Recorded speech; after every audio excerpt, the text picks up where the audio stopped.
ओम ब्रह्म सत्यम सर्वाधार। आज दास का टॉपिक ग्रंथ श्री समता विलास से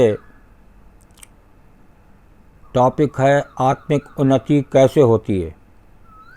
बहुत ही महत्वपूर्ण टॉपिक। इस आत्मिक उन्नति के बारे में इस ग्रंथ श्री समता विलास जो महाराज जी की पुस्तक है, तो इसमें वचन के माध्यम से इसको श्रवण करें कि किस प्रकार गुरुदेव आत्मिक उन्नति के बारे में बता रहे हैं। बहुत ही सुंदर निर्णय महाराज जी का।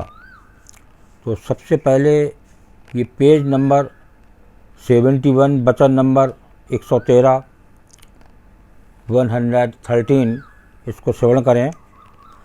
निर्माण भाव को धारण करना ही परम शांति है, यानी देह अभिमान के नाश होने से आत्म उन्नति प्राप्त होती है।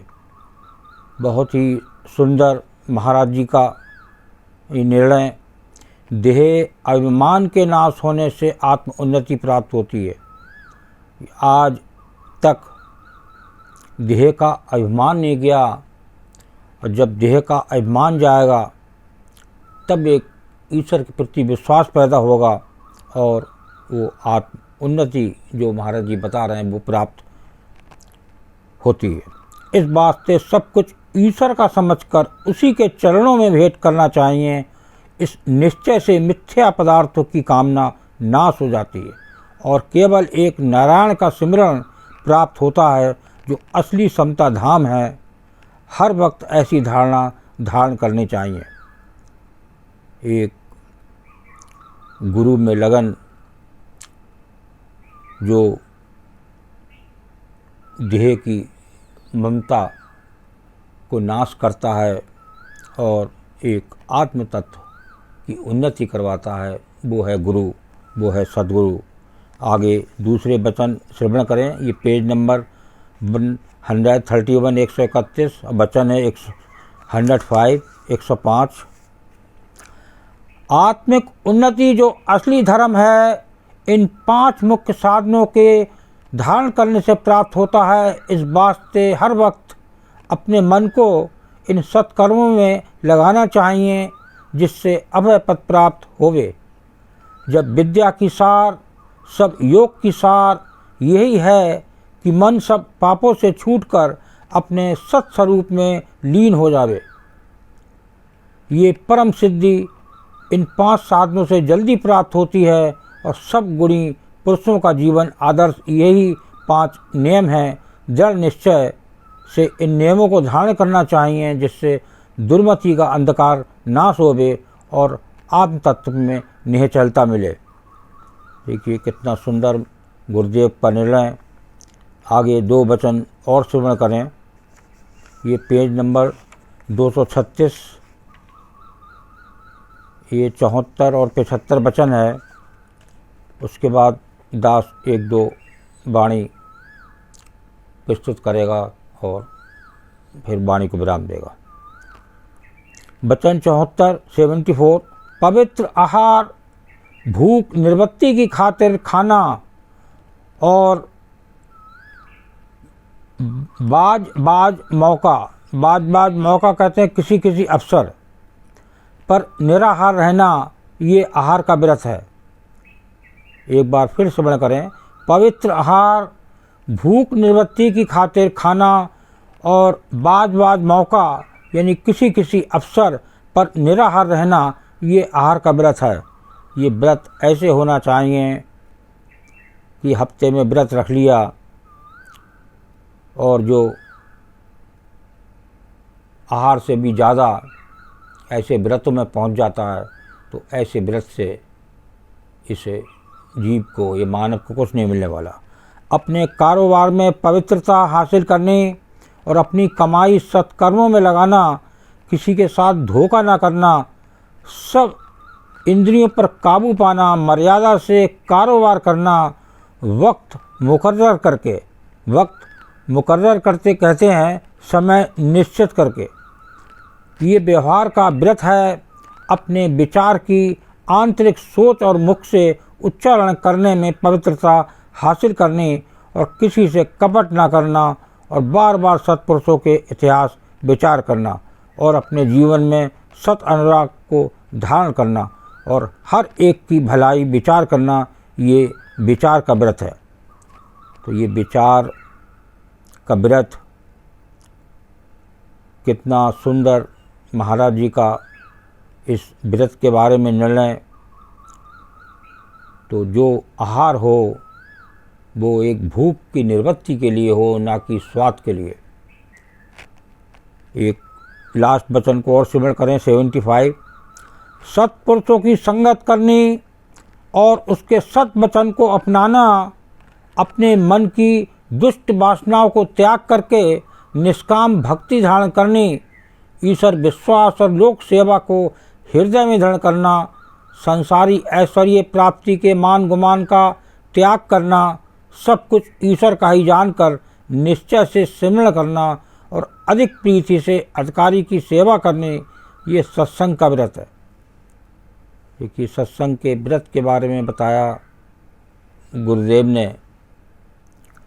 ऐसी महाव्रतों को जो धारण करता है वो ही असली सिमरण भजन ध्यान और समाधि को प्राप्त हो सकता है। इस वास्ते अपने जीवन को पवित्र करने की कोशिश करनी चाहिए, जिससे जिंदगी में ही अपने बंधन काटकर निर्भय धाम को प्राप्त हो जावे। ईश्वर सत्प्रतीत देवे, जो इस अगोचर कथा का विचार करके अपने जीवन को निर्मल करने की भावना जिज्ञासु को दृढ़ होवे। बहुत ही सुंदर निर्णय महाराज जी का। अब देखिए लास्ट में एक दो वाणी महाराज जी की क्या बयान कर रही हैं, इस किस प्रकार ये उन्नति इस जीव या मानव को मिले। जीवन की उन्नति करे मन में दे विश्वास, सत कर्म की सुध मिले, सब कारज पावे रास। जीवन की उन्नति करे मन में दे विश्वास, सत कर्म की सुध मिले, सब कारज पावे रास। देखिए महाराज जी किस प्रकार से जीवन की उन्नति के बारे में बता रहे हैं कि सत्कर्म की सुध मिले। जब जीव या मानव को जिस दिन इस सत्कर्म, ये कर्म से ही सब कुछ इस जीव का बनता है, तो एक ईश्वर की याद में कर्म हो, एक गुरु के अर्पण, गुरु के सत उपदेश के अनुसार उसका कर्म हो, तो सब कारज पावे रास। सारे कारज उस प्रभु के ऊपर छोड़ दीजिए, सब करने वाला वही है, हर घट में वो व्यापक है, तो सब काम पूरे हो जाते हैं, कोई चिंता कोई टेंशन नहीं रहती। और जब एक सत्कर्म की तरफ चलेंगे और तो वो मन में एक विश्वास की क्षमता बढ़ती है, और ये सबसे सुंदर रास्ता जीवन की उन्नति का। दूसरी वाणी को श्रवण करें। सच बोले पर दुख हरे, नित साचा करे व्यवहार,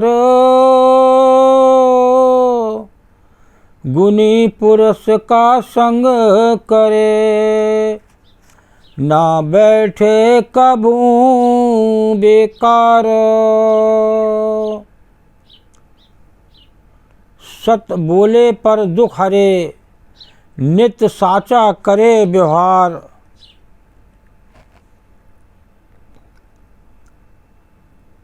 गुनी पुरुष का संग करे, ना बैठे कहूँ बेकार।